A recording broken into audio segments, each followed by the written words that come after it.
আগামীকাল শুরু হচ্ছে বাংলাদেশের সবচেয়ে বড় পাবলিক পরীক্ষা এসএসসি ও সমমান।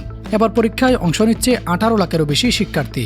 নতুন শিক্ষামন্ত্রীর অধীনে এই প্রথম বড় পরীক্ষা, আর শুরু থেকেই ভিন্ন এক পরিবেশ তৈরি করেছে শিক্ষা মন্ত্রণালয়। নকলমুক্ত পরীক্ষা নিশ্চিত করতে গত 2 সপ্তাহ ধরে একের পর এক জরুরি নির্দেশনা জারি করা হয়েছে। দেশে 3000-এরও বেশি কেন্দ্রে আনা হয়েছে সিসি ক্যামেরার আওতায়। কর্তৃপক্ষ বলেছে, যেখানে আগে থেকেই ক্যামেরা ছিল সেখানে শিক্ষার্থীরা অভ্যস্ত, আর নতুন কেন্দ্রগুলোতে সচেতনতা তৈরি করা হয়েছে যেন কেউ ভয় না পায়। তবে বাস্তবতা কিছুটা ভিন্ন। অনেক শিক্ষার্থী বলেছে, কঠোর নিয়ম আর নজরদারির কারণে তাদের মধ্যে তৈরি হয়েছে চাপ ও আতঙ্ক। শিক্ষা বিশেষজ্ঞরা বলছেন, অতিরিক্ত কঠোরতা শিক্ষার্থীদের মধ্যে প্যানিক তৈরি করতে পারে। বিশেষ করে সামাজিক যোগাযোগ মাধ্যমে এইসব নিয়ে ব্যাপক আলোচনা ও সমালোচনা দেখা যাচ্ছে। তাদের মতে শুধু নকল ঠেকানো নয়, বর্তমান কৃত্রিম বুদ্ধিমত্তার যুগে শিক্ষা ব্যবস্থাকে আরও যুগ উপযোগী করা জরুরি। আরও একটি বিষয় নিয়ে সমালোচনা হচ্ছে নীরব বহিষ্কার বা সাইলেন্ট এক্সপালশন নিয়ে।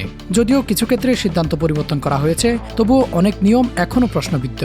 বিশেষজ্ঞদের দাবি, শুধু পরীক্ষা নয়, প্রকৃত শেখা এবং সঠিক মূল্যায়ন পদ্ধতির উপর জোর দেওয়া জরুরি। অন্যদিকে শিক্ষামন্ত্রী বলছেন, পরীক্ষার্থীদের ভয়ের কিছু নেই, সবাইকে নির্ভয়ে পরীক্ষা দেওয়ার আহ্বান জানিয়েছেন তিনি আরও বলেন, মানসম্মত শিক্ষা নিশ্চিত করতে হলে শিক্ষকদের প্রশিক্ষণ, সঠিক পাঠদান সবচেয়ে গুরুত্বপূর্ণ। 21 এপ্রিল শুরু হওয়া এই পরীক্ষা চলবে 20 মে পর্যন্ত, আর ব্যবহারিক পরীক্ষা শেষ হবে জুনের প্রথম সপ্তাহে। সব মিলিয়ে প্রশ্ন একটাই, এবারের এই কঠোরতা কি সত্যি স্বচ্ছতা আনবে, নাকি শিক্ষার্থীদের মধ্যে বাড়বে চাপ? আপনার মতামত কি কমেন্ট করে অবশ্যই জানাবেন। Shafiul Alam, pro news.